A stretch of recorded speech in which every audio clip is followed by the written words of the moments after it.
So, look, horror's got some killer intros. Pun always intended. That's right. Cat dad jokes for the win. Anyways, these cold opens, they grab you by the neck and say, hey, no one's safe.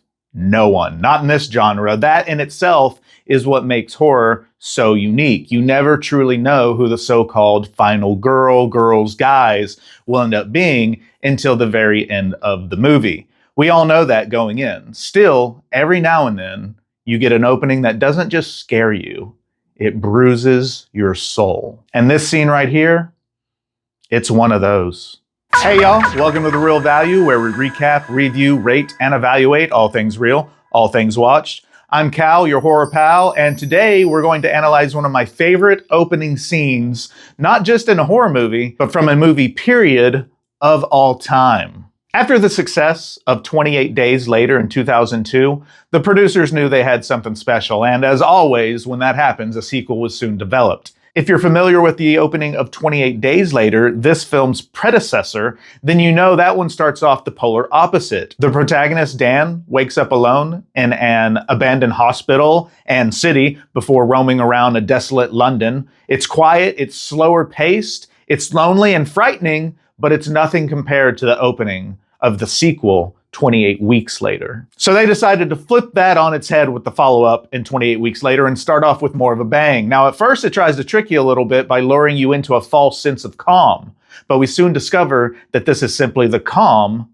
before the bloodstorm. The scene starts off like a sort of fairy tale. We see a cozy little safe house, dinner by candlelight, British accents. You almost forget there's a fury-fueled plague that's been raging outside for the past, 28 weeks. But then, bam! The infected bust in like a psychotic Kool-Aid man, but with murder on the mind. And from here on out, the scene is a full-on sprint, zero breaks. Now, unlike traditional zombies, these things don't lurch, they launch. They don't moan, they scream. They're fast, they're pissed, and they're everywhere. And yes, I'm aware that technically they're not undead, they're infected, but I still consider them zombies for the sheer fact that they are mindless drones focused on one thing: death and destruction.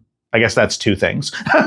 I also realize that this franchise isn't the first to depict zombies as quick, fast, speedy maniacs, but it was the first film to widely popularize that concept, at least in my humble opinion. These rage-induced infected are terrifying, but it's not just a fear of dying they instill in you, it's the fear of being torn apart by someone, something that used to be human. The camera work of the scene, it makes you feel like you're in the chase, not watching it, but living it. Here's where the scene goes from great to gutting. One of the characters, Don, makes the worst and most understandable decision of his life. He abandons his wife, flat out, sees her struggling, hears her screaming, and just runs away. It's the most instinctual and evolutionary thing a human being could do in that situation. But morally, ethically, we all know while watching it that it's plain and simply wrong. And in that moment, you hate him for it,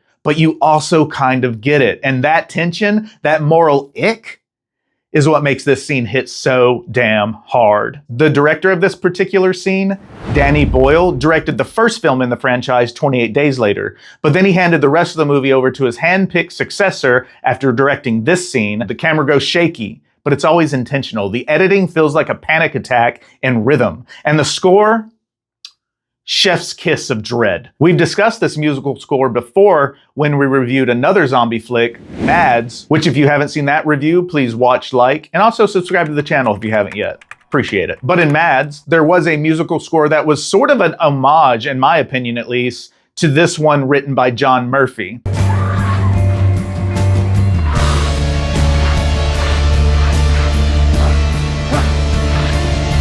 Corporate needs you to find the differences between this picture and this picture.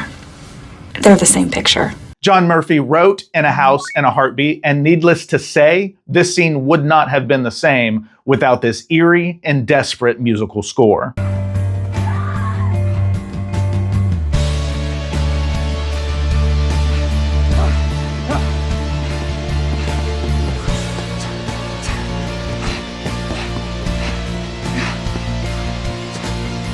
And And even though it was used in the first film as well, 28 Days Later, it's amped up to 11 in this opening sequence, and it gives it that eternal umph that solidified its entry into the category of one of the best openings a movie has ever had. It's stylish, it's brutal, and it's kind of beautiful.